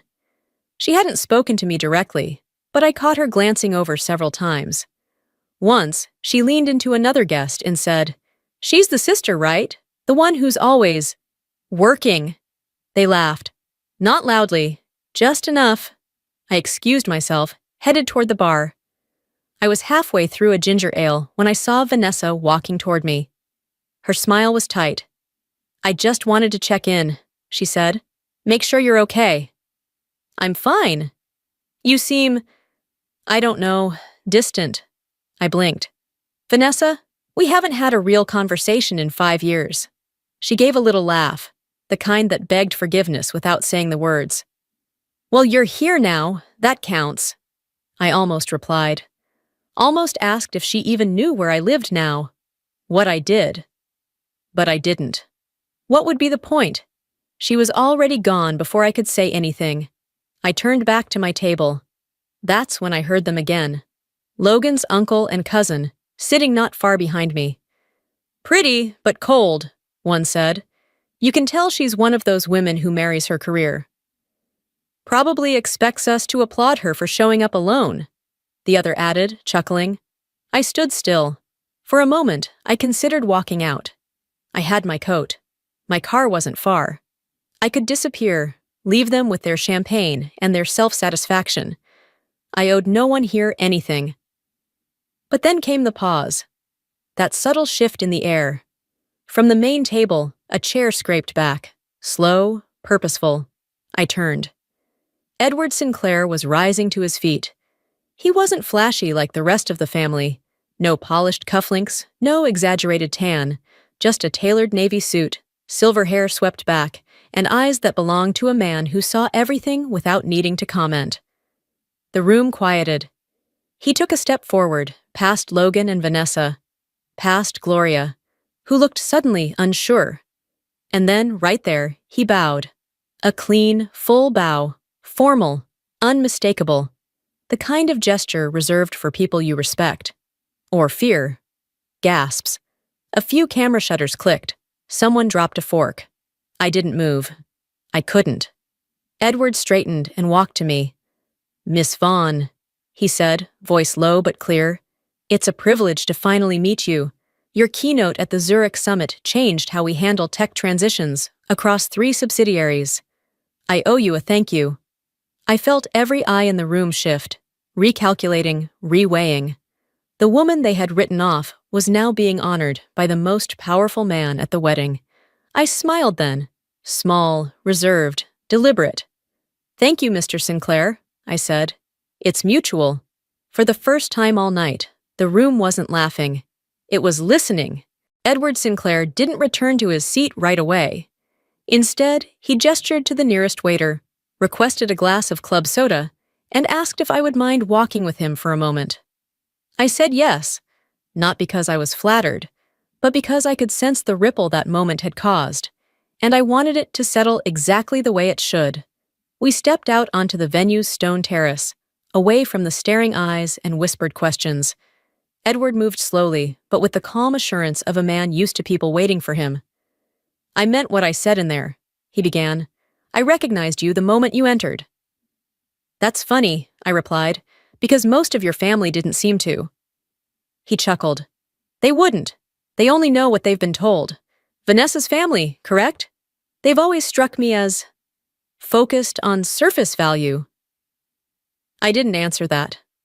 I didn't need to. Edward continued, 3 years ago, your firm launched the integration model for decentralized AI data recovery.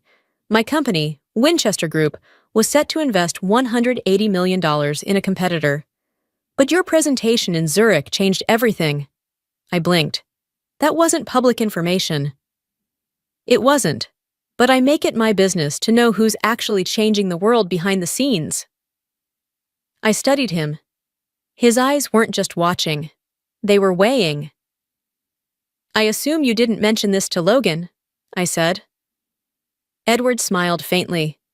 Logan barely knows how to check his own email. He's a decent enough boy, but he inherited everything. He's never built anything. You, Miss Vaughn, built from the ground up. That phrase stuck with me. Because he was right. While Vanessa curated her image, I was building systems, pitching to investors, eating cheap takeout in rented offices. I was up at 3 a.m., writing code with no health insurance and no guarantee the next round of funding would land. I didn't just survive the market, I shaped parts of it. But to my family, that wasn't impressive. It wasn't visible. It wasn't photogenic. Back inside the ballroom, the atmosphere had changed. People who had spent the evening dismissing me now shifted in their seats. A few even stood when I returned, unsure of the proper response. Gloria looked like she'd swallowed a lemon. Logan was pale. Vanessa was furious. She approached as I sat down. "What was that about?" she hissed, the polite smile frozen across her face. I looked up at her, calm, cold. "That," I said, "was someone recognizing what you never did." Her jaw clenched. "You couldn't let me have one day, could you?" I almost laughed. "One day. Vanessa, you've had a lifetime. All I did was show up." She didn't answer. She turned and walked away, heels clicking too fast, bouquet trembling in her hand. The speeches began shortly after. Toasts, jokes, anecdotes. I stayed silent. Edward remained seated at my table, offering quiet remarks now and then, most of which went over the heads of everyone else. Then came the final toast. Logan's father. He rambled through the usual: love, marriage, family. But at the end, he made the mistake of glancing toward me. "And of course," he said, raising his glass, "to all the family members who joined us tonight, even those who prefer the boardroom to the ballroom." There were a few chuckles. Edward didn't laugh. He set down his drink and stood once more. "I'd like to add something to that," he said. "It takes very little talent to inherit wealth. It takes even less to marry into it. But the woman sitting beside me tonight, Juliet Vaughn, has done neither. She's created value where there was none.